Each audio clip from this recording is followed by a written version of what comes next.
السلام علیکم ورحمۃ اللہ وبرکاتہ۔ الحمد للہ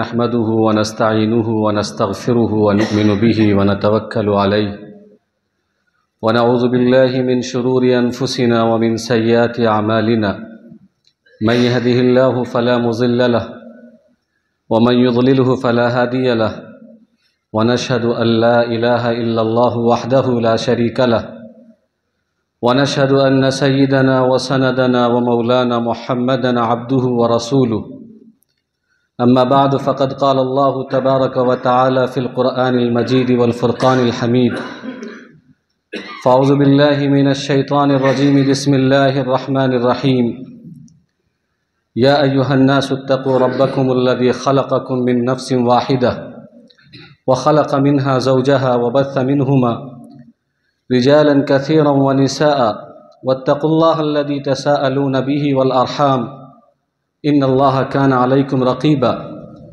وقال تعالى في مقام آخر يا أيها الذين آمنوا اتقوا الله حق تقاته ولا تموتن إلا وأنتم مسلمون وقال تعالى في مقام آخر يا أيها الذين آمنوا اتقوا الله وقولوا قولا سديدا يصلح لكم أعمالكم ويغفر لكم ذنوبكم ومن يطع الله ورسوله فقد فاز فوزا عظيما صدق الله العظيم قال النبي صلى الله عليه وسلم في شأن عقدة النكاح من سنتي وقال فمن رغب عن سنتي فليس مني او کما قال علیہ الصلاۃ والسلام۔ معزز سامعین کرام، جیسا کہ آپ حضرات جانتے ہیں کہ ہم ایک عظیم بابرکت اور ایک سنت کی ادائیگی کے لیے یہاں جمع ہوئے ہیں، نکاح کی مجلس منعقد کرنے کے لیے یہاں جمع ہوئے ہیں۔ آپ ان تینوں آیتوں پر جب غور کریں گے تو یہ بات سمجھ میں آئے گی کہ تینوں آیتوں کے اندر اللہ تبارک و تعالیٰ نے اتقوا اللہ کا لفظ استعمال کیا ہے۔ یا ایھا الذین آمنوا اتقوا اللہ حق تقاتہ، یا ایھا الناس اتقوا ربکم الذی خلقکم من نفس واحدہ، یا ایھا الذین آمنوا اتقوا اللہ وقولوا قولا سدیدا۔ اتقوا اللہ کے معنی اللہ سے ڈرو۔ کس بات سے اللہ تبارک و تعالی ہمیں ڈرانا چاہتے ہیں اور تقوی اختیار کروانا چاہتے ہیں؟ اصل میں ہم جب غور کریں گے تو ہمیں یہ سمجھ میں آئے گا کہ نکاح کوئی معمولی چیز نہیں ہے، کوئی سرسری چیز نہیں ہے۔ یہ اتنی عظیم الشان اور اتنی ذمہ داری والی چیز ہے، اتنی محتم بالشان چیز ہے کہ جس کے بارے میں اللہ کے نبی صلی اللہ علیہ وسلم نے فرمایا کہ جو نکاح کرتا ہے وہ اپنے آدھے ایمان کو مکمل کر لیتا ہے۔ آدھا ایمان نکاح سے مکمل ہوتا ہے۔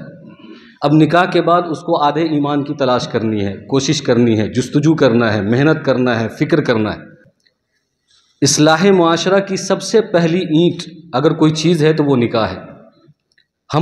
ہم اور آپ معاشرے کی اصلاح کا خواب سوچ رہے ہیں کہ ہمارا معاشرہ صحیح ہو جائے، ہمارے معاشرے کے اندر جو خرابیاں ہیں وہ ختم ہو جائیں، وہ ہمارا معاشرہ صالح معاشرہ ہو، نیک معاشرہ ہو، دیندار معاشرہ ہو اور عبادت گزار معاشرہ ہو، جس معاشرے کے اندر کوئی گندگی نہ ہو، غلاظت نہ ہو، گناہ نہ ہو اور کسی طرح کی نحوست نہ ہو۔ تو جو چیز سب سے پہلے ہمیں اپیل کرتی ہے کہ معاشرے کو سدھارنے کے لیے ہمیں کیا کرنا چاہیے، تو نوجوان لڑکے اور لڑکیوں کا نکاح کر دینا چاہیے۔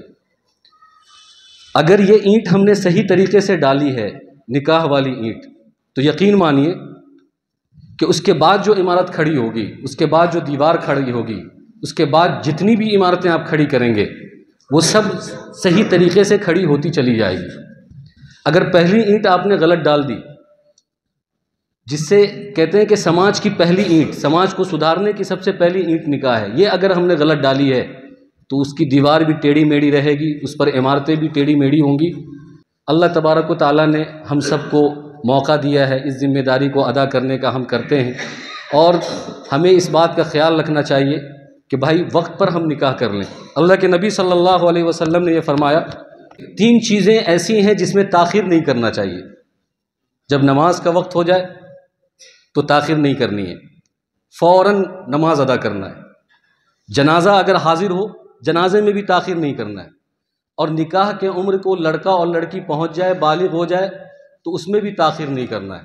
ہمارے بہت چوچلے ہوتے ہیں اس مسئلے میں بالخصوص اسی پر روشنی ڈالوں گا، کیونکہ ہمارا سماج اسی سے جوجھ رہا ہے، ہمارا سماج اس سے جوجھ رہا ہے، اور سماج نے اس مسئلے کو انا کا مسئلہ بنایا ہے، جس کی وجہ سے سماج زہر آلود ہو چکا ہے، سماج کے اندر گندگیاں آ رہی ہیں۔ ہمارے لمبے خواب، ہماری لمبی سوچ، ہمارے لمبے چونچلے، ہمارا لڑکا یہ کرے گا تو کریں گے، ہماری لڑکی یہ کر لے گی تو کریں گے۔ ہمیں یہ دیکھنا چاہیے کہ لڑکا اگر اس قابل ہو گیا ہے کہ عزت کی 2 روٹی وہ اپنی بیوی کو کھلا سکتا ہے، سنبھال سکتا ہے، اور لڑکی اس قابل ہو گئی ہے کہ وہ شوہر کی عزت اور شوہر کی عصمت اور گھرانہ سنبھال سکتی ہے، اور دونوں عاقل بالغ ہو گئے ہیں، تو بس اب ان دونوں کا نکاح کر دینا چاہیے۔ لمبی سوچ، لمبے خواب اور لمبے پر، یہ سب بعد میں بھی ہوتا رہے گا، لیکن ہم اور آپ جو ایک ڈیزائن کرتے ہیں، سماج کو، معاشرے کو بناتے ہیں، تو ایک ایک لڑکے کی عمر 30-35 سال ہو جاتی ہے، اس سے آگے بھی نکل جاتی ہے۔ لڑکی کی عمر 25-30 سال ہو جاتی ہے، اور پھر بھی لڑکا اور لڑکی دونوں کا نکاح نہیں ہوتے۔ آپ سوچئے کہ پھر وہ نوجوان لڑکے اور نوجوان لڑکیاں کیا کرتے ہوں گے جن کی عمر ہو گئی ہے۔ اسی وجہ سے اللہ کے نبی صلی اللہ علیہ وسلم نے سماج کے نبض کو پکڑا اور سمجھایا کہ بھائی جیسے نکاح کا عمر بچہ اور بچی کا ہو جائے، تاخیر نہ کرو، فوراً نکاح کر دو۔ یہ حلال رشتہ ہے، حلال طریقے سے یہ دونوں اپنی شہوت کو، اپنی خواہش کو پوری کریں گے، کیونکہ نکاح صرف یہ نہیں کہ شہوت کو روکتا ہے، نکاح عزت بھی دیتا ہے، شرمگاہ کے گناہ سے بچاتا ہے، تو ایک دوسرے کی نظروں کی حفاظت ہوتی ہے، ایک دوسرے کے شرمگاہ کی حفاظت ہوتی ہے، ایک دوسرے لڑکا اور لڑکی جو ہے بہت سارے گناہوں سے محفوظ ہو جاتا ہے۔ اس وجہ سے نکاح کا سسٹم اللہ تبارک و تعالیٰ نے اللہ کے نبی صلی اللہ علیہ وسلم کو دیا۔ یہ انبیاء علیہ الصلاۃ والسلام کی سنت ہے۔ قرآن کریم کہتا ہے وَجَعَلْنَا لَهُمْ أَزْوَاجًا وَذُرِّيَّةً، کہ تمام کے تمام انبیاء اور رسول جو دنیا کے اندر آئے ہیں، ان کی ازواج بھی تھے، ان کی ذریت بھی تھی، یعنی ان کی بیویاں تھیں، ان کے بچے تھے۔ یہ انبیاء علیہ الصلاۃ والسلام کی سنت ہے۔ اللہ کے نبی صلی اللہ علیہ وسلم نے ایک حدیث میں یہ ارشاد فرمایا کہ دیکھو کہ 5 چیزیں فطرت میں سے ہے، نیچر میں سے ہے، جس کا انکار کوئی نہیں کر سکتا۔ یہ نیچر ہے، انسان کی طبیعت میں داخل ہے، انسان کی فطرت میں داخل ہے۔ اس میں سے ایک چیز اللہ کے نبی صلی اللہ علیہ وسلم نے فرمایا کہ النکاح، نکاح یہ بھی فطرت ہے، تمام نبیوں نے کیا ہے، انبیاء علیہ الصلاۃ والسلام کی سنت ہے۔ اس میں ہم بلا وجہ تاخیر کیوں کرتے ہیں؟ بلا وجہ کے چوچلے کیوں پالتے ہیں؟ بلا وجہ کے ڈیمانڈز اور بلا وجہ کا انتظار ہم کیوں کرتے ہیں؟ ہم اس کو آسان بنائیں۔ اس سماج کو اگر ہم صحیح رخ پر لے کر جانا چاہتے ہیں، سماج سے اگر گندگی، زنا، بدکاری، بے حیائی کو ہم ختم کرنا چاہتے ہیں، تو میں یقین سے کہتا ہوں کہ آپ میری اس آواز پر لبیک کہیں کہ آپ کا اگر بچہ ہے، بالغ ہو گیا ہے، تو آپ سب سے پہلے اس کے نکاح کے بارے میں سوچیں۔ یہ سماج کی سب سے بڑی ضرورت ہے، آج کی سب سے بڑی ضرورت یہ ہے۔